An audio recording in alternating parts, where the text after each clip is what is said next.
What if I asked you to name the greatest campaign of all time?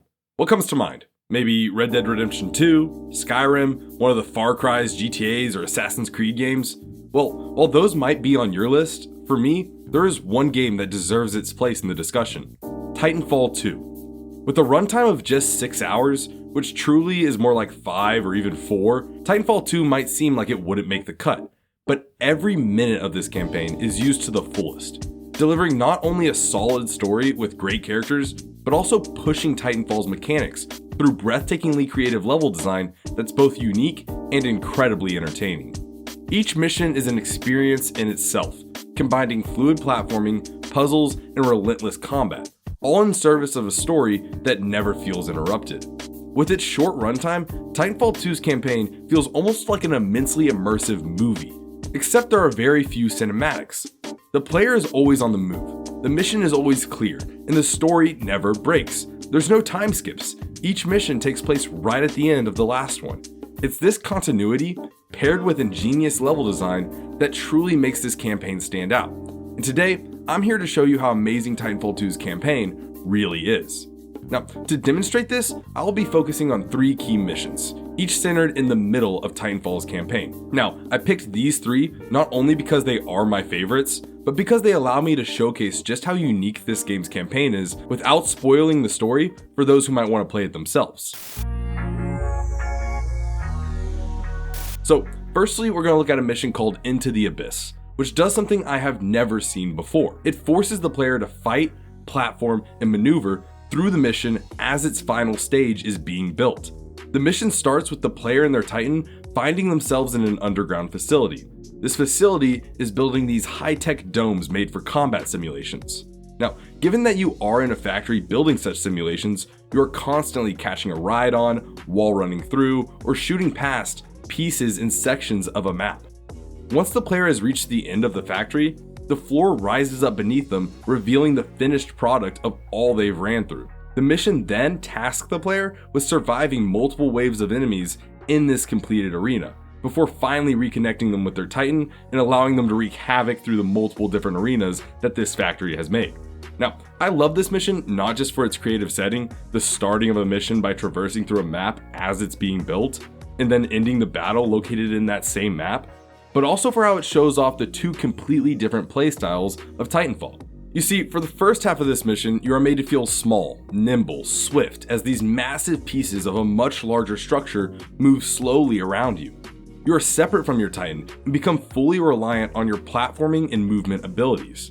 This all changes for the second half of the mission though, and you begin to feel large, unstoppable, and hulking as these areas which once seemed large to you are now too small for even you, as you burst through multiple different ones during your escape.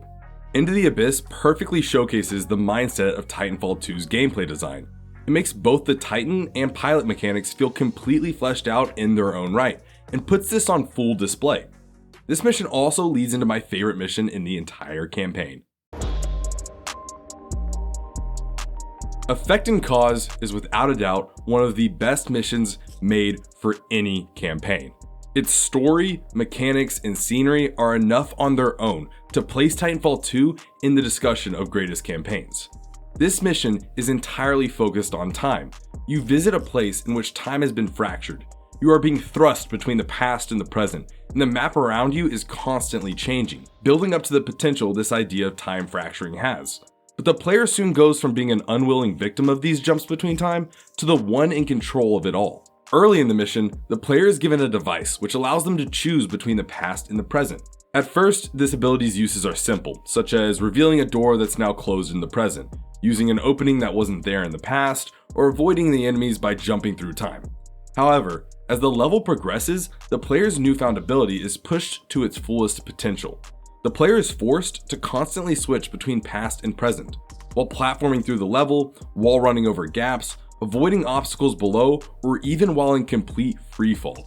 This mission is truly amazing, and I love it because it's not just a level where you switch between 2 time periods. It's a level where you can switch to a new level anytime you want. These are 2 completely different maps, with their own enemies and their own environments. And we as the player are not only given the opportunity to, but are forced to traverse through both in order to complete the mission. Besides all of this, the level ends in a purely breathtaking moment. After all the chaos of jumping between time, the mission brings time to a halt, creating an awe-inspiring scene of chaos frozen that of course we as the player are gifted with traveling through. Effect and Cause is the perfect example of a map where the players truly took their time to think about how to fully showcase the movement and mechanics of their game. It introduces an ability that doesn't just solve one puzzle or open a single door, but that fully expands and adds to the gameplay experience of the entire mission. After Effect and Cause comes the next and final mission we will be discussing today, the Beacon.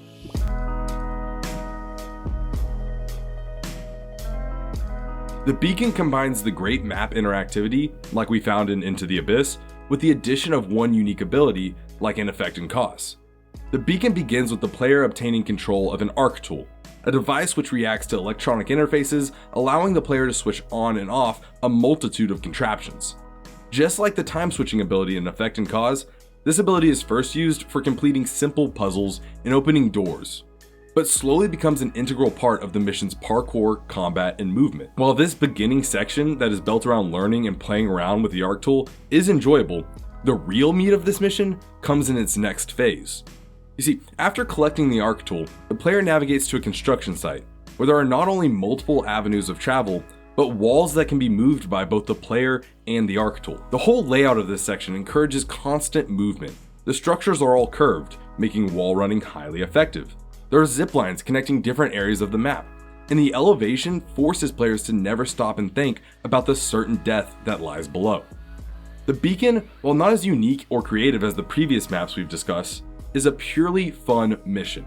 It does what all Titanfall 2's missions nail, in that it pairs challenging and well-made platforming with fast-paced action in a way that only Titanfall can. It is a truly great mission, and goes on to have some amazing Titan-focused combat at the end in a perfect location. As opposed to the suspended, moving, multifaceted construction site, the Beacon ends in a wide-open, solid area, which beautifully contrasts the abilities of the stoic Titan versus the nimble pilot. Now, I've talked at length about the great level design and environments found in some of the missions of Titanfall 2's campaign, but the story in this game is phenomenal as well. The writing of Titanfall 2, just as everything in this game, pairs so well with the missions as a whole and should really be enjoyed firsthand. All of this and more is why Titanfall 2 will forever remain on my list of the best campaigns of all time. And that's truly incredible for a game that you can beat in an afternoon. Respawn hit it out of the park with this game's campaign, and it truly deserves all the praise that it receives. Thanks for watching. If you're new here, consider joining our Discord. It's in the description below. If you like this video and want to see one where I go more in depth on map design, check out my previous video on why some maps last forever. As always, thank you for watching. Consider leaving a like or even subscribing. I appreciate it, and I'll see y'all next week.